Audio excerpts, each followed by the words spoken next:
So round of 32 കിടക്കുകയാണ്. ഒരുപാട് big matches നമ്മൾ കണ്ടു കഴിഞ്ഞു. ഇപ്പോൾ റീസെൻ്റ്ലി വന്ന മാച്ചാണ് ഫ്രാൻസ് വേഴ്സസ് നോർവേ. നമ്മളൊക്കെ ഒരുപാട് പ്രതീക്ഷയോടെയാണ് ആ മാച്ചിനെ കാണാൻ നിന്നിരുന്നത്. കാരണം അതിൽ രണ്ട് ഫാക്ടേഴ്സാണ് ഉണ്ടായിരുന്നത്. എംബാപ്പെ, ഹാളൻഡ് എന്നുള്ള ആ ഒരു സാധനമായിരുന്നു.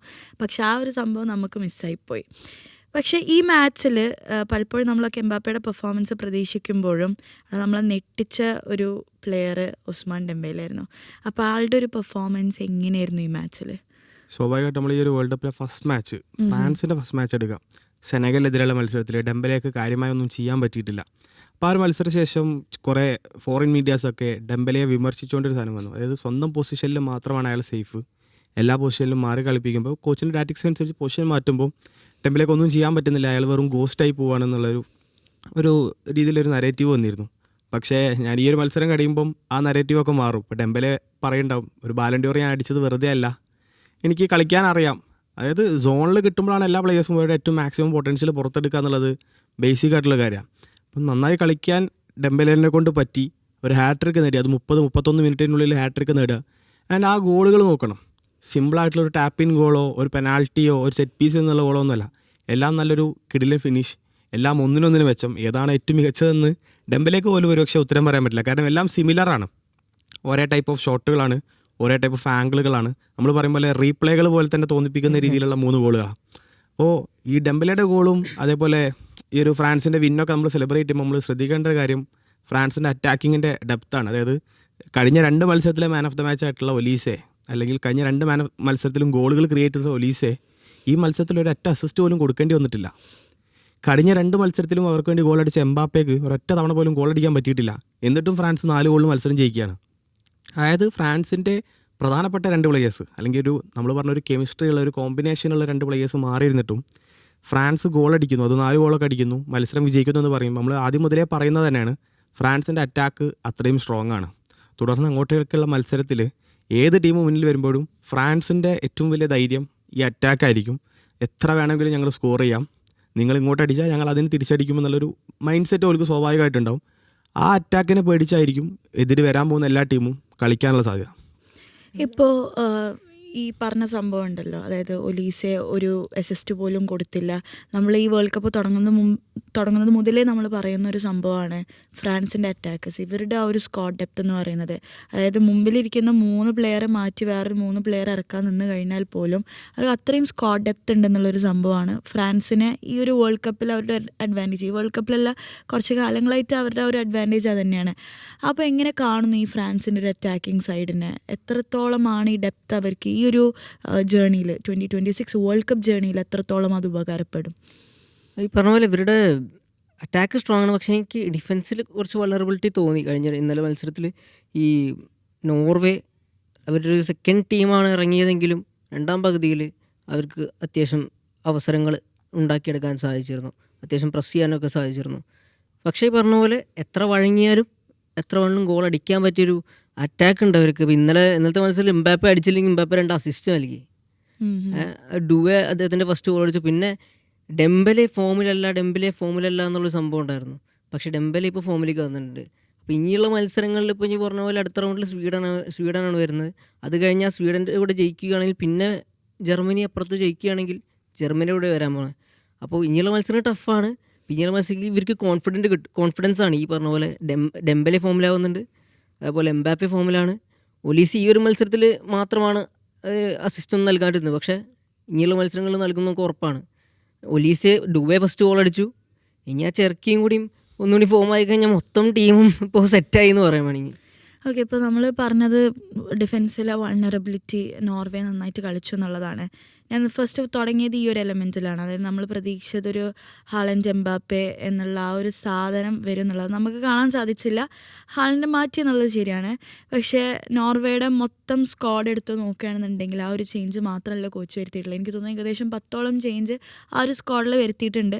അതിന് പല അഭിപ്രായങ്ങളുണ്ട്. റെസ്റ്റ് എന്നുള്ളതുണ്ട്, ഒരു അവസരം കൊടുക്കുക എന്നുള്ളതുണ്ട്. അപ്പോൾ എങ്ങനെ കാണുന്നു ഈ നോർവേയുടെ ഈ ഒരു ചേഞ്ച്? മാത്രമല്ല ഒരു കാര്യം കൂടി ആഡ് ചെയ്യാൻ വിചാരിക്കുന്നു. ഇത്രയും ചേഞ്ച് വരുത്തിയിട്ട് പോലും സെക്കൻഡ് ഹാഫിൽ നോർവേയുടെ ഒരു പെർഫോമൻസ് നമ്മൾ കണ്ടു എന്നുള്ളതാണ്. ഈവൻ ദോ അവർ തോറ്റു എന്നുള്ളതൊരു വാസ്തവമാണ്, പക്ഷെ എന്നാൽ പോലും അവരുടെ പെർഫോമൻസ് ഉണ്ടായിരുന്നു. അപ്പോൾ ഈ ഒരു ചേഞ്ച് എന്തുകൊണ്ടായിരിക്കാം? എന്താണ് അതിൻ്റെ ഒരു ഇത്?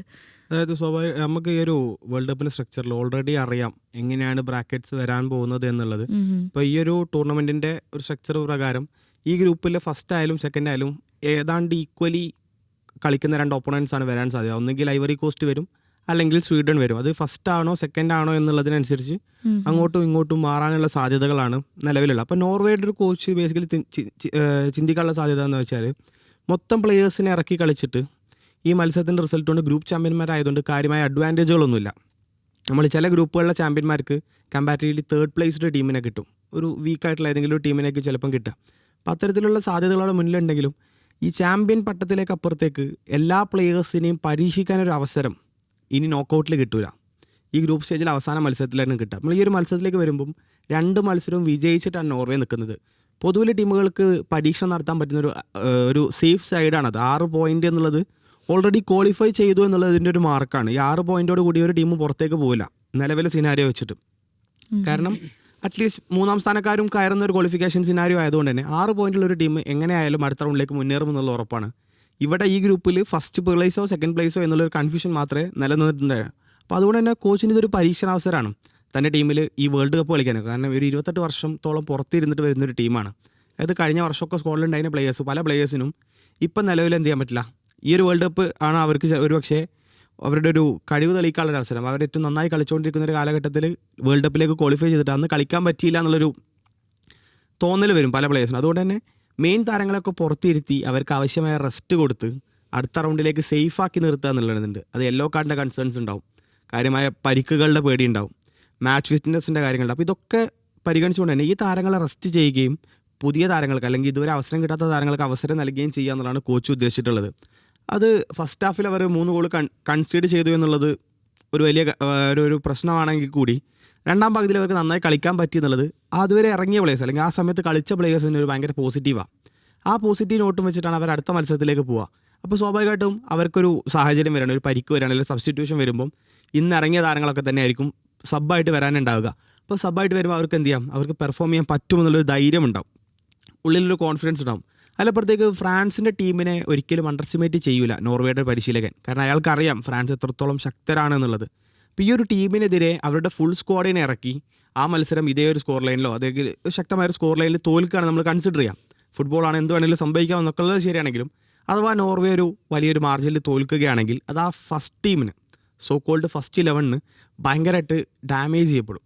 അവരുടെ മെൻ്റലി അവർ ഡിസ്റ്റർബ്ഡ് ആവും. കാരണം ഞങ്ങളൊരു ഫുൾ സ്ട്രോങ് ടീം, ഞങ്ങളൊരു പൊട്ടൻഷ്യലി വേൾഡ് കപ്പ് നമ്മൾ വിൻ ചെയ്യാൻ വന്ന ഒരു സ്ക്വാഡ് വെച്ചിട്ട് കളിച്ചിട്ടും ഇത്ര വലിയ മാർജിനിൽ തോറ്റു എന്ന് പറയുമ്പോൾ ആ ടീമിനതൊരു മൈനസാണ്, അല്ലെങ്കിൽ ടീമിനൊരു നെഗറ്റീവിൽ ഇമ്പാക്റ്റ് ക്രിയേറ്റ് ചെയ്യും. ആ നെഗറ്റീവ് ഇമ്പാക്റ്റ് ഇല്ലാതാക്കാൻ വേണ്ടിയിട്ടാണ് ബേസിക്കലി ഫസ്റ്റ് 11 മാറ്റുകയും സെക്കൻഡ് ഒരു 11 നമ്മൾ പറയുന്ന ബി ടീം സി ടീം എന്നൊക്കെ പറയുന്ന ഒരു ടാഗ് ഉണ്ടല്ലോ, ഒരു ബി ടീമിനെ പരീക്ഷിക്കുകയും ചെയ്തിട്ടുള്ളത്.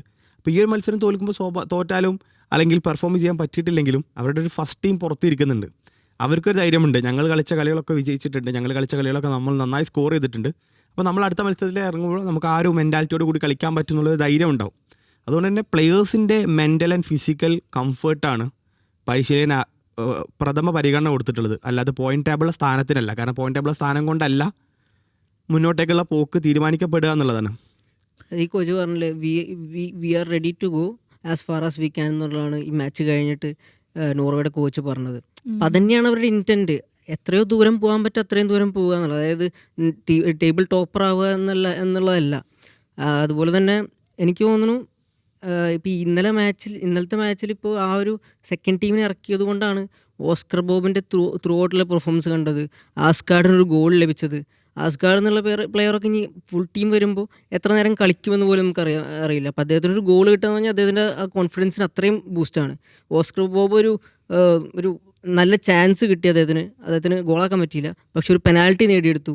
അപ്പോൾ ഓസ്കർ ബോബ് അത്യാവശ്യം നല്ല റേറ്റിംഗ് കിട്ടിയ പ്ലെയറാണ് ആ ഒരു മാച്ചിൽ, അത്ര നല്ല പെർഫോമൻസും വെച്ചു. അപ്പോൾ അങ്ങനെ ചില പ്ലെയേഴ്സിൻ്റെ ചില പ്ലെയേഴ്സിൻ്റെ എന്താ പറയുക കോൺഫിഡൻസ് കൂട്ടാനും ഈ ചോയ്സിലൂടെ പറ്റി. പിന്നെ മാത്രമല്ല അദ്ദേഹം പറഞ്ഞത് it was a no brainer, അതായത് ഫിസിയോയും പ്ലേയേഴ്സും കൂടി തീരുമാനിച്ചൊരു കാര്യമാണെന്നാണ് പറഞ്ഞത്. അപ്പോൾ അതിൻ്റെ പിന്നിൽ ഇപ്പോൾ അണ്ടർ എസ്റ്റിമേറ്റ് ചെയ്തിട്ടല്ല, അതിൻ്റെ പിന്നിലൊരു കാരണം ഉണ്ടായിരിക്കും കോച്ചിന്. ഇപ്പം നമ്മൾ ഈ നോർവേക്ക് ഇനി വരാൻ ചാൻസ് വരുന്ന ടീം ഐവറി കോസ്റ്റ് ആയിരിക്കുമല്ലോ. അപ്പോൾ ഒരു പക്ഷെ അവർ ഫസ്റ്റ് ആയിരുന്നെങ്കിൽ സ്വീഡൻ ആയിരിക്കാം. പക്ഷെ നമ്മൾ ഇപ്പോൾ ഇത് പറയുന്നുണ്ടെങ്കിലും ഐവറി കോസ്റ്റും സ്വീഡനും ഈക്വലാന്ന് പറയുന്നുണ്ടെങ്കിലും ഐവറി കോസ്റ്റിൻ്റെ ആ ഒരു കളിശൈലി, ആ ഒരു ഫിസിക്കാലിറ്റി നമ്മൾ ജർമ്മനിക്കെതിരെയുള്ള മാച്ചിലൊക്കെ കണ്ടതാണ്. അവർ ജയിച്ചിട്ടില്ല എന്നുള്ളത് സത്യമാണ്. പക്ഷെ എന്നാൽ പോലും അവർ കൊടുത്തൊരു പെർഫോമൻസിന് ലെവലുണ്ട്. ജർമ്മനിയെ വെറുപ്പിച്ചു എന്നുള്ളത് ഒരു ഫാക്റ്റ് തന്നെയാണ്. അതിന് ചൊല്ലി ഒരുപാട് കമൻസും ഇപ്പോൾ റീസെൻ്റ്ലി വന്നിട്ടുണ്ട് എന്നുള്ളതാണ്. അപ്പോൾ ഐവറി കോസ്റ്റ് എന്തുകൊണ്ടും നോർവേക്ക് ഒരു ടഫ് കണ്ടൻറ്റർ അല്ലേ. ആൻഡ് ഇപ്പോൾ അടുത്ത് സ്ട്രീൻ സ്റ്റിഗർ പറഞ്ഞൊരു കമൻറ്റിനെ കുറിച്ചും കൂടിയും ഞാൻ ചോദിക്കാൻ ആഗ്രഹിക്കുന്നത്. അപ്പോൾ അതിനെക്കുറിച്ച് എന്താ? അത് ഈ പറഞ്ഞ പോലെ എനിക്ക് തോന്നുന്നു ജർമ്മനി ആയിട്ടുള്ള മാച്ചിൻ്റെ സമയത്താണ്. അപ്പോൾ ജർമ്മൻ ലെജൻഡായിട്ടുള്ള ഷോയിൻസ്റ്റീഗർ ഒരു ടെലിവിഷൻ പ്രോഗ്രാമിൽ അദ്ദേഹം പൊണ്ടിട്രി ചെയ്യാറുന്ന സമയത്ത് അദ്ദേഹം ഐവറി കോസ്റ്റിൻ്റെ ടാക്ടിക്സിനെ അൺഓർത്തഡോക്സ് എന്നും അതുപോലെ വൈൽഡ് എന്നും ഒക്കെ പറയലുണ്ടായി. അതായത് അൺപ്രഡിക്റ്റബിൾ ആണ്, ഒരു ടാക്റ്റിക്കൽ നോളജ് ഇല്ല എന്നുള്ള രീതിയിലൊക്കെയുള്ള കമൻറ്റുകൾ നടത്തി.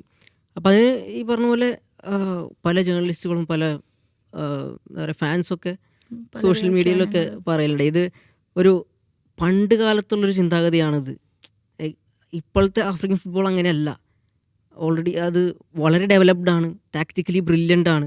ഈ പറഞ്ഞ പോലെ ഐവറി കോസ്റ്റ് തന്നെ ജർമ്മനിക്കെതിരെ കളിച്ചൊരു, അതായത് പ്രസ് ചെയ്ത് ജർമ്മനിയിൽ നിന്ന് ബോൾ എടുക്കുന്ന രീതിയിലൊക്കെ കളിച്ചിരുന്നു ആ ഒരു കളിയിൽ. പിന്നെ വിങ്ങുകൾ വെച്ചിട്ടുള്ള ഒരു ഡിയമാൻഡയുടെയും അല്ലെങ്കിൽ അമാദിയാലോടെയൊക്കെ റണ്ണുകളൊക്കെ നമ്മൾ കണ്ടിരുന്നു. അപ്പോൾ അത് കൃത്യം പ്ലാൻ ഉണ്ടായിരുന്നു അവർക്ക് ആ ഒരു ജർമ്മനിക്കെതിരെ എങ്ങനെ കളിക്കണം എന്നുള്ളതിൽ. അതേപോലെ തന്നെ നമുക്കറിയാം മൊറോക്കോ ഒക്കെ എങ്ങനെയാണ് കളിക്കുന്നത്. അപ്പം ആ ഒരു കമൻറ്റ് അത് കാരണമാണ് ഇത്രയും ഒരു വിവാദമായതും. അതിനുശേഷം എന്താ ഉണ്ടായെന്ന് വെച്ച് കഴിഞ്ഞാൽ യർഗൻ ക്ലോപ്പ് ഇതേപോലെ USA മാച്ചിൻ്റെ ഇതേപോലെ പണ്ടിട്രി ചെയ്യായിരുന്ന സമയത്ത് യർഗൻ ക്ലോപ്പിനോട് ഒരു ജേർണലിസ്റ്റ് ഇതേ ചോദ്യം ചോദിക്കുക. അതായത് ഷ്വൈൻസ്റ്റീഗർ ഇങ്ങനെ പറഞ്ഞുവല്ലോ, ഇതിനെപ്പറ്റി നിങ്ങളുടെ അഭിപ്രായം എന്താണെന്ന് ചോദിച്ചു. അപ്പോൾ ഒരു ജർമ്മൻ താരത്തിനെതിരെ അല്ലെങ്കിൽ ഒരു ജർമ്മൻ ഒരു പേഴ്സണെതിരെ അദ്ദേഹത്തിന് പറയാൻ താല്പര്യമില്ലാത്തതുകൊണ്ട് അദ്ദേഹം ഇറങ്ങിപ്പോവുകയാണ് ചെയ്തത്. അതിനെതിരെയും കുറേ ബാക്ക്ലാഷൊക്കെ ഉണ്ടായിരുന്നു. സോ ഇതാണ് എനിക്ക് തോന്നിയത്, അത് ഷ്വൈൻസ്റ്റീഗർ അങ്ങനെ പറയാൻ പാടില്ലായിരുന്നു. കാരണം ആഫ്രിക്കൻ ഫുട്ബോൾ പഴയ ആഫ്രിക്കൻ ഫുട്ബോളല്ല, ഇപ്പോൾ പല വമ്പൻ ടീമുകളെയും ഞെട്ടിക്കുന്ന ടീമാണ്. സോ അതങ്ങനെയാണ്. അത് ബേസിക്കലി എന്താ വെച്ച് കഴിഞ്ഞാൽ നമ്മൾ ഈ വൈൽഡ് എന്ന് പറയുന്നതിലോ അൺഓർത്തഡോക്സ് എന്ന് പറയുന്നതിലോ ഒന്നും പ്രശ്നമില്ല. അതിലപ്പുറത്തേക്ക് അതിൻ്റെ കൂടെ മൂന്നാമത്തെ ഒരു ടേം കൂടിയുണ്ട്, ആഫ്രിക്കൻ എന്നുള്ളൊരു ടേം. അതായത് നമ്മൾ റേസിസ്റ്റ് ചാൻഡ് എന്നൊക്കെ പറയുന്ന ഒരുപാട് കാര്യങ്ങൾ, നമ്മൾ ഫുട്ബോളിൽ റേസിസം പാടില്ല എന്നൊക്കെ നമ്മൾ അത്രയും എല്ലാവരും ഒരുപോലെ പറയുന്നൊരു ടേമാണ്. അപ്പോൾ ഇതൊരു റേസിസ്റ്റ് ടേമായി മാറുന്നത് അവിടെയാണ്. അതായത് ആ ഒരു സ്റ്റൈൽ ഓഫ് പ്ലേ എനിക്ക് തോന്നുന്നു ഈ ഒരു മത്സരശേഷം തന്നെ ജർമ്മനി വേഴ്സസ് ഐവറി കോസ്റ്റ് മത്സരശേഷം തന്നെയാണ് സംഭവിക്കുന്നത്. അതായത് അവരുടെ സ്റ്റൈൽ ഓഫ് പ്ലേ എന്ന് പറഞ്ഞാൽ ഒരു ആഫ്രിക്കൻ വൈൽഡ് എന്നാണ് പറഞ്ഞത്. ഈ ആഫ്രിക്കൻ വൈൽഡ് അൺഓർത്തഡോക്സ് എന്ന് പറയുമ്പോൾ സ്വാഭാവികമായിട്ടും അതൊരു സ്പെഷ്യൽ ഗ്രൂപ്പ് ഓഫ് പീപ്പിളിനെ ടാർഗറ്റ് ചെയ്ത് പറയുമ്പോഴാണ്. അത് ആഫ്രിക്കൻസിൻ്റെ മൊത്തം ഫുട്ബോളിംഗ് ലെഗസിയെ ടാർഗറ്റ് ചെയ്യുന്ന പോലെ, അവരുടെ ഒരു സ്റ്റൈലിനെ വിമർശിക്കുന്ന പോലെ. വിമർശനം എന്നപ്പുറത്തേക്ക് അതൊരു കളിയാക്കല, മോക്കിംഗ് ആണ്. വിമർശനം എന്നുണ്ടെങ്കിൽ അതിൽ തിരുത്തലുകൾ പറയാണ് വേണ്ടത്. അതിലപ്പുറത്തേക്ക് അവരെ ആക്ഷേപിക്കുന്ന രീതിയിലുള്ളൊരു സമീപനമാണ് ഷ്വൈൻസ്റ്റീഗറിൻ്റെ ഭാഗത്ത് തന്നെ. സ്വാഭാവികമായിട്ടും എല്ലാവരും അവരുടേതായിട്ട് അഭിപ്രായങ്ങൾ പറയും, ഒപ്പീനിയൻസ് പറയാം. ഒപ്പീനിയൻസിലും അപ്പുറത്തേക്ക് വിമർശനങ്ങളും ആവാം. പക്ഷേ ഈ മോക്കറി എന്നുള്ളതുണ്ട്, കളിയാക്കുക എന്നുള്ള രീതി ഒരു ഫുട്ബോൾ ലെജൻഡ് അല്ലെങ്കിൽ ഒരു ലെജൻഡ് എന്ന് വേണ്ട, ഒരു ബേസിക് ഫുട്ബോളർ പോലും ചെയ്യാൻ പാടില്ലാത്തൊരു കാര്യമാണ്. ആ ഒരു സമയത്ത് ഒരു ലെജൻഡറി സ്റ്റാറ്റസിലുള്ള, ഒരു പണ്ടിട്രി സ്റ്റാറ്റസിലുള്ള, ഒരു കമൻറ്റേറ്ററായിട്ടൊക്കെ പ്രവർത്തിക്കുന്ന ഷ്വൈൻസ്റ്റീഗറെ പോലത്തെ ഒരാൾ വരുമ്പോൾ സ്വാഭാവികമായിട്ട് അത് മീഡിയ വലിച്ചു കീറും. അതുതന്നെയാണ് സംഭവിച്ചിട്ടുള്ളത്. മീഡിയയുടെ ധർമ്മം ചെയ്തു, ഷ്വൈൻസ്റ്റീഗർ തെറ്റ് ചെയ്തു എന്നുള്ള ചൂണ്ടിക്കാട്ടി. അതിനെപ്പറ്റി ചോദ്യം ചോദിച്ചപ്പോൾ ക്ലോപ്പിന് ബേസിക്കലി അതിലൊരു അഭിപ്രായം പറഞ്ഞു കഴിഞ്ഞാൽ രണ്ടു കൂട്ടരും വരും. ക്ലോപ്പിനെ സപ്പോർട്ട് ചെയ്യാൻ ഒരു വലിയ പക്ഷം വരും. എന്നാൽ ഷ്വൈൻസ്റ്റീഗറെ ഇപ്പോൾ സപ്പോർട്ട് ചെയ്യുന്ന കുറേ ആളുകളുണ്ട്. അതങ്ങനെയാണ്, അത് ശരിയാണെന്ന് പറയുന്ന കുറേ ആളുകളുണ്ട്. ഒന്നാമത്തെ ജർമ്മനും കൂടിയാണ്. അപ്പോൾ ഇതിലുള്ള, അതായത് ഈ പറഞ്ഞതിൽ തെറ്റില്ല എന്ന് വിചാരിക്കുന്ന ഒരു പറ്റ ആൾക്കാരുണ്ട്. ആ ആളുകൾ എന്ത് ചെയ്യും, ക്ലോപ്പിനെ സപ്പോർട്ട് ചെയ്യുകയും ചെയ്യും. അപ്പോൾ വീണ്ടും ഇതൊരു ഡിബേറ്റബിൾ ടോപ്പിക്കായി മാറും എന്നുള്ളതുകൊണ്ടാണ് തോന്നുന്നു ഒരു പക്ഷേ ക്ലോപ്പ് ആ ചർച്ച അവിടെ അവസാനിച്ചോട്ടെ, ഷ്വൈൻസ്റ്റീഗറും മാധ്യമങ്ങളും തമ്മിലായിക്കോട്ടെ, ഷ്വൈൻസ്റ്റീഗറും മീഡിയ അല്ലെങ്കിൽ സോഷ്യൽ മീഡിയ തമ്മിലായിക്കോട്ടെ എന്നുള്ള രീതിയിലായിരിക്കണം ക്ലോപ്പ് ഇറങ്ങിപ്പോയത്. പക്ഷേ ആ ക്ലോപ്പിൻ്റെ ഇറങ്ങിപ്പോക്ക് ഒരു നിലപാടില്ലാത്ത രീതിയായി മാറി, അല്ലെങ്കിൽ ഒരു നിലപാടില്ലാത്തൊരു വ്യക്തിയായിട്ട് ക്ലോപ്പ് ചിത്രീകരിക്കപ്പെട്ടു എന്നുള്ളതാണ് ബേസിക്കലി ഇപ്പോൾ സംഭവിച്ചിട്ടുള്ളത്. അതായത് ആളൊരു ഡിപ്ലോമാറ്റിക് മൂവാണ് ചെയ്തതെന്നുള്ളതാണ്. സോ യെസ്, നമുക്ക് എന്തായാലും നോക്കാം ഐവറി കോസ്റ്റ് ഇങ്ങനത്തെ കമൻസിനെയൊക്കെ മറികടന്ന് ചരിത്രം കുറിക്കുക എന്നുള്ളത്. ഐ തിങ്ക് നോർവേ ആണ് അവരുടെ അടുത്ത എതിരാളിയായിട്ട് വരുന്നത്. നോർവേ സ്ട്രോങ് ടീമാണ്. ബട്ട് സ്റ്റിൽ ജർമ്മനിക്കെതിരെ ഒരു എന്താ പറയുക, ലാസ്റ്റ് മിനിറ്റിൽ അല്ലെ ലാസ്റ്റ് ഇതിൽ 10 മിനിറ്റിലൊക്കെ 2 ഗോൾ വഴങ്ങിയിട്ടാണ് അവർ തോൽവി വഴങ്ങുന്നതൊക്കെ. സോ അവർക്ക് യൂറോപ്യൻസിനെ എങ്ങനെ പിടിക്കണം എന്നറിയാം. പിന്നെ പോരാത്തതിന് യങ്ങസ്റ്റ് ടീമാണ്, അത് യങ്ങസ്റ്റ് ആവറേജ് 25 അങ്ങനെയാണ് അവരുടെ ടോട്ടൽ ടീമിൻ്റെ ആവറേജ് ഏജ് എന്ന് പറയുന്നത്. അപ്പോൾ അറ്റാക്കേഴ്സിനാകെ 20 ആൻഡ് 23 ഏജസേ ഉള്ളൂ അവരുടെ 2 അറ്റാക്കേഴ്സിന്. അതേപോലെ യാൻ ഡിയോമാൻഡൻ അവരുടെ സ്റ്റാർ പ്ലെയർ, അമാദിയാലും ഉണ്ട് അപ്പുറത്ത് വിങ്ങിൽ. സോ സ്റ്റാർ പ്ലെയേഴ്സ് ഉണ്ട് അവർക്ക്. ആൻഡ് ഒപ്പം എക്സ്പീരിയൻസ്ഡ് ഉള്ള കെസി അതുപോലെ തന്നെ പ്ലെയേഴ്സ് ഉണ്ട്. സോ ഐവറി കോസ്റ്റ് നല്ല ടീമാണ്, നോർവേ നല്ല ടീമാണ്. പിന്നെ ഈ ഒരു മത്സരത്തിൽ ജയിക്കുന്നവരാണ് ബെൽജിയം ജപ്പാൻ മത്സരിച്ച് ജയിക്കുന്നവർ നേരിടാൻ പോകുന്നത്. ബെൽജിയം അല്ല, ബ്രസീൽ, ബെൽജിയം അല്ല, ബ്രസീൽ ജപ്പാൻ മത്സരിച്ച് ജയിക്കാൻ പോകുന്ന. അപ്പോൾ അതൊരു നല്ലൊരു എന്താ പറയുക പോക്കാണ്, അതൊരു പാത്താണ് എനിക്ക് തോന്നുന്നത്. പാത്വേ